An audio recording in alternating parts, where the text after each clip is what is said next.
The door to my new beach house opened with a quiet creak, and there they were, two figures I had not seen in 12 long years. My daughter, Caroline, and her husband, Stephen, stood on the porch with nervous smiles that barely masked the desperation in their eyes. Behind me stretched the panoramic ocean view, the wide blue horizon framed like a living painting through the glass walls of my living room. Inside, polished marble floors gleamed beneath soft sunlight. The Italian leather sofa, the carefully chosen artwork, the serenity of this home, it was all a world away from the tiny apartment where I had once spent my evenings alone. Caroline's voice trembled as she spoke. "Mom, we need to talk." Talk. That single word carried the weight of 12 silent years. 12 Christmases without a single invitation. 12 birthdays with no phone call. 12 years in which they erased me from their lives as if I had never existed. My gaze lingered on them, memorizing every detail. Caroline wore a faded dress that had clearly seen better days. Her shoes were cracked at the seams, telling stories of long walks and harder times. Her hands twisted nervously, betraying her fragile composure. Stephen, on the other hand, carried himself with forced confidence, adjusting the collar of a wrinkled shirt. His eyes darted quickly past me, scanning the room like an appraiser, measuring the worth of every object. For a long moment, I simply stood there in silence. The waves outside whispered against the shore, a steady rhythm reminding me that my life had found peace long before they decided to reappear. Then, slowly, I stepped aside and gestured toward the living room. "Come in," I said calmly. "After 12 years of silence, let us hear what you finally have to say." Long before this day, before the quiet knock at my door, there had been another life. A life where my daughter, Caroline, was the center of my world, where laughter filled our small kitchen, and where weekends meant phone calls and visits. But that life had ended the day she met Stephen Turner. At first, he was all charm and politeness. He called me Mrs. Lockwood with a smile that never reached his eyes. He praised my holiday meals, pulled out chairs at the table, and spoke as if he were a man of good intentions. Yet behind that polished courtesy was something darker, something I would only understand much later. Slowly, he began to place invisible walls between Caroline and me. When she mentioned visiting me on the weekend, Stephen would suddenly remember a work emergency or insist they had other plans. If I called to hear her voice, it was often him who answered, his tone short, promising that Caroline would call me back. She rarely did. Invitations were misplaced. Messages went unanswered. My presence in their lives was quietly erased, not with loud words but with subtle silences. The first signs felt like accidents. I wasn't invited to Caroline's graduation from her MBA program. "Mom, we thought you had other plans," she said with a nervous laugh. When she had her first baby, I waited for an invitation to the baby shower, only to be told it was something very small, just a few college friends. My heart cracked, but I smiled, nodded, and said I understood. The excuses piled up like bricks until a wall stood between us that I could no longer cross. The sharpest pain came during holidays. Thanksgiving passed with Caroline's voice telling me, "It will just be the 4 of us this year." Christmas came and went with claims that the children were sick.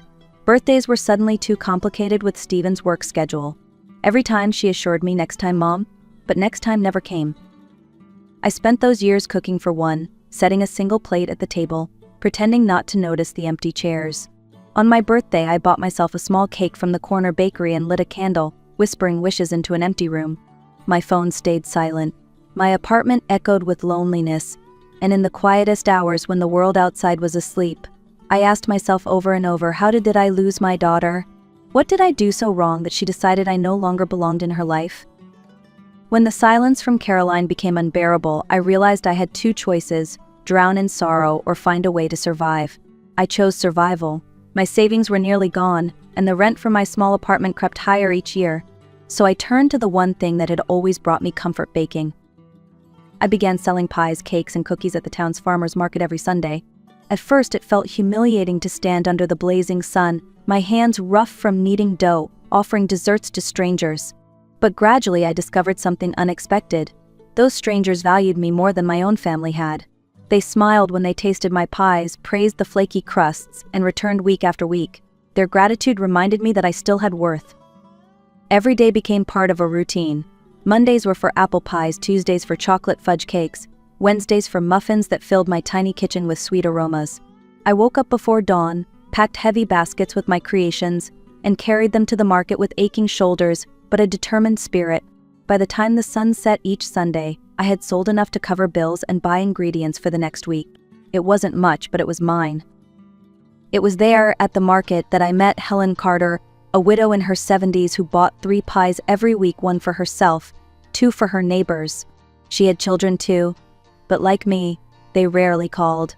Over cups of coffee, we shared stories of abandonment, of children who moved on and never looked back. Helen's laughter carried a sadness I understood.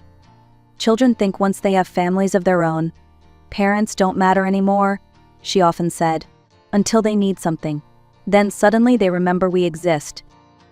Her words stayed with me. Week after week, as I sold pies and returned to my modest apartment, I repeated them silently.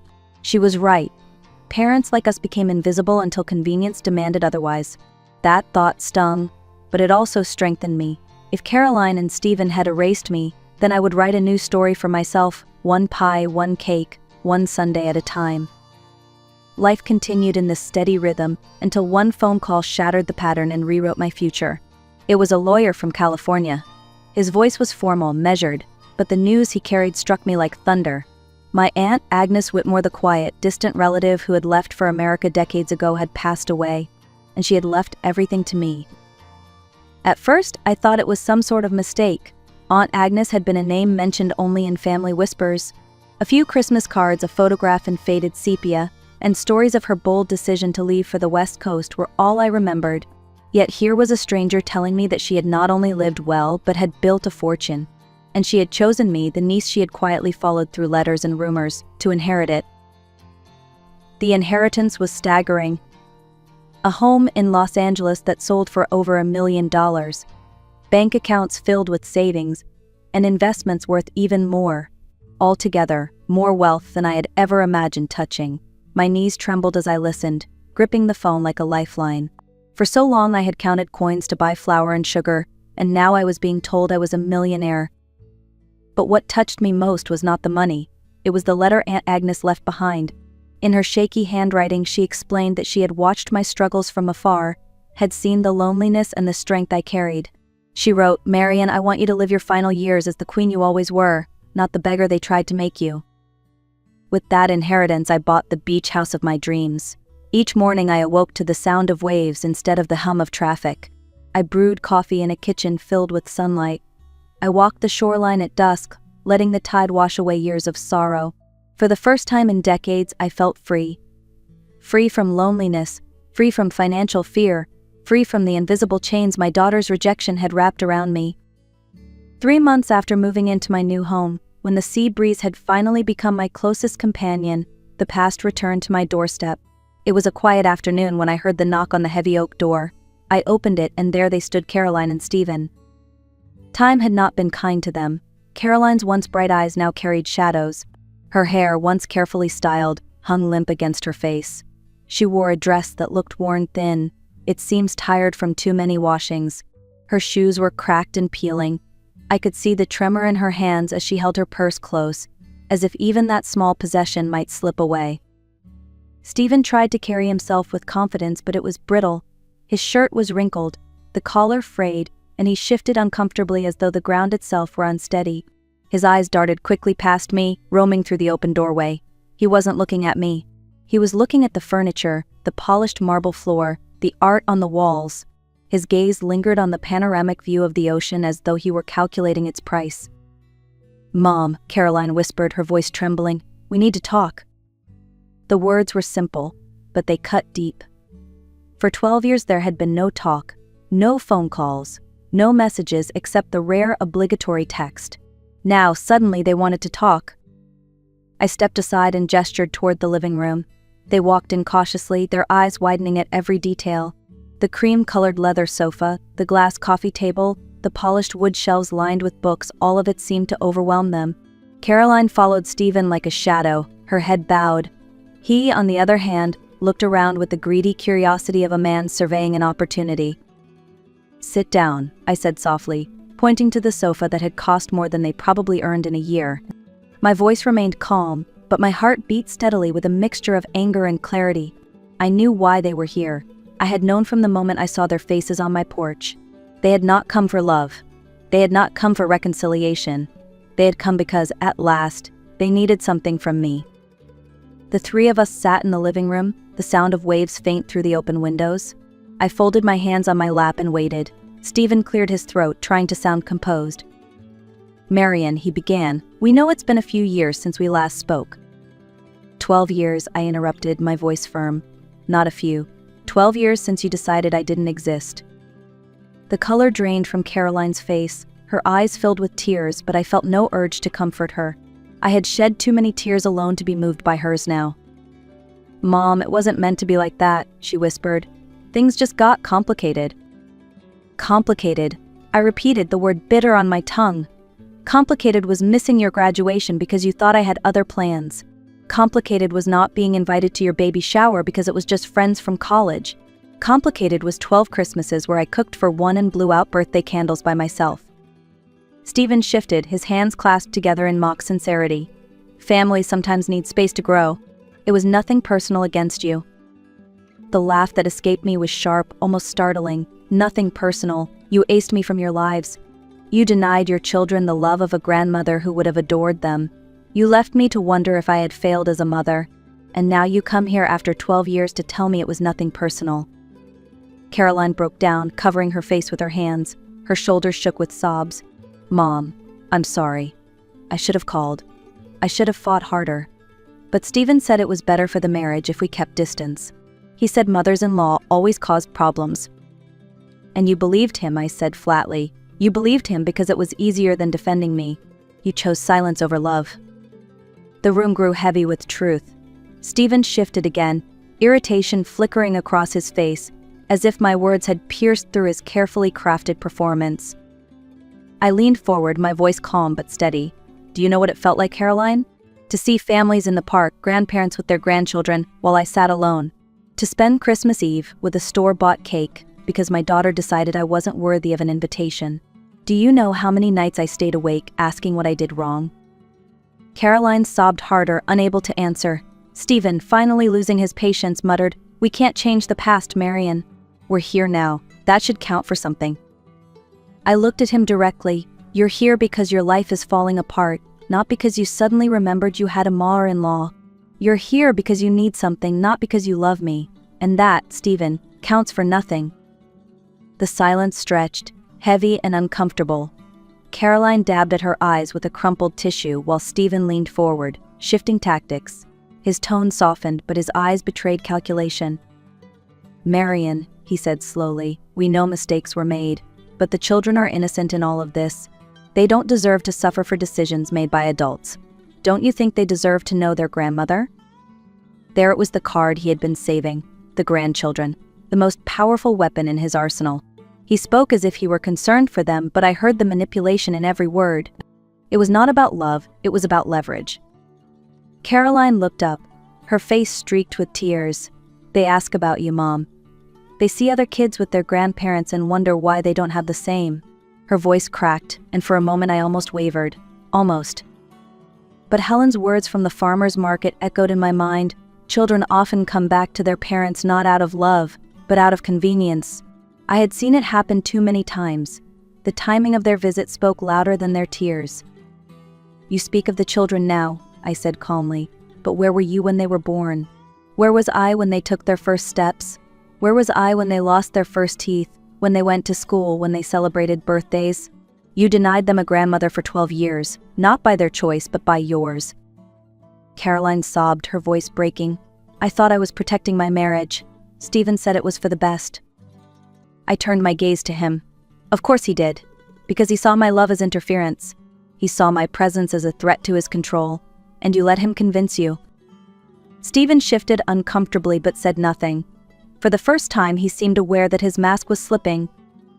I leaned back, my voice steady. "Do not try to soften my heart with talk of innocent children. You decided they didn't need a grandmother until now, until you were desperate. Love that appears only in crisis is not love. It is convenience, and I will not let convenience dictate my worth." Stephen's composure finally cracked. His jaw tightened, and his voice rose sharper than before. "This is ridiculous, Marian. You're blowing everything out of proportion. Families fight. Families drift apart. But now we're here, trying to fix it, and you just keep digging up the past." His words rang with impatience, not remorse. I recognized that tone. It was the same condescending tone I had heard years ago when he first began pulling Caroline away from me. Caroline flinched at his sharpness. "Stephen, please," she whispered, but he ignored her. I sat straighter in my chair, my voice calm, deliberate. "The past is not some pile of forgotten arguments, Stephen. The past is 12 years of silence, 12 years of rejection, 12 years of watching my daughter become a stranger. That is not something I can simply sweep aside because you are uncomfortable." Caroline's sobs filled the room, each one heavier than the last. She finally looked at me with red, swollen eyes. "Mom, I'm sorry. I should have stood up for you. I should have called. I let him convince me you were the problem, when really all you ever wanted was to love me and the kids." Her confession should have softened me, but the timing poisoned it. She had 12 years to recognize that truth, and she waited until her life was falling apart to say it. "You're right," I said quietly. "You let him convince you, and now you want me to believe this sudden realization is about love, not about money. Tell me, Caroline, why now? Why after all these years?" She opened her mouth, but no words came. Her silence answered better than anything she could have said. Stephen's face darkened with frustration. He stood abruptly, his voice rising. "Enough with this guilt trip, Marian. We didn't come here to be humiliated. We came because we need help. If you truly cared about family, you'd stop punishing us and do the right thing." I rose slowly, meeting his glare without flinching. "The right thing, Stephen, is to tell the truth. You didn't come here for love, you came here for money, and that is where this conversation ends." For the first time that afternoon, I saw fear flicker in his eyes. He realized he had lost control. The tension in the room lingered like a storm that had finally broken. Caroline sat slumped on the sofa, her face buried in her hands. Stephen stood rigid, his jaw tight, clearly calculating his next move but too shaken to speak. I walked toward the wide glass doors that opened to the terrace. Beyond them, the late afternoon sun painted the sky in hues of gold and rose. The waves rolled in steady rhythm, each one reminding me of the peace I had built without them. "You should go," I said quietly, not turning to face them. "This house is no longer a place for manipulation. I will not open my door to desperation disguised as love." Neither of them moved at first. Then Stephen let out a frustrated breath and stormed toward the door. Caroline followed slowly, her steps uncertain, her shoulders trembling under the weight of regret. She paused at the threshold, as if she wanted to speak, but the words never came. Then she slipped outside and the door closed behind her. Silence filled the house, a silence that felt like freedom rather than abandonment. I poured myself a glass of chilled white wine and stepped onto the terrace. The salty breeze brushed against my face, and the horizon stretched endlessly before me. For the first time in years, I felt light. Later, I called Helen. Her voice carried the warmth of someone who understood. "How did it go?" she asked. "Exactly as we thought," I replied. "They came for money, not for love, and I finally feel free." Weeks turned into months, and the quiet rhythm of my life returned. The farmer's market lady still stopped by on Sundays for coffee and pie, and Helen and I continued our Wednesday gatherings where laughter replaced sorrow. My days were simple but full, and the ocean outside my window reminded me daily that peace is priceless. Then one evening, a message lit up my phone. It was from Caroline. Her words were short, without excuses, without demands. "Mom, I'm in therapy. I'm learning about boundaries and toxic relationships. I know I don't deserve a second chance yet, but I hope one day I can be the daughter you deserve. I love you." I read it twice before saving it. For the first time, her words carried no manipulation. But I did not reply. Some wounds need time, and some bridges cannot be rebuilt with a single message. I set the phone down and stepped outside to watch the sunset. The waves whispered against the shore, steady and sure. For the first time in years, I felt not just free, but whole. Family should mean love, respect, and presence, not convenience. That is the lesson I will carry with me, and the one I leave with you.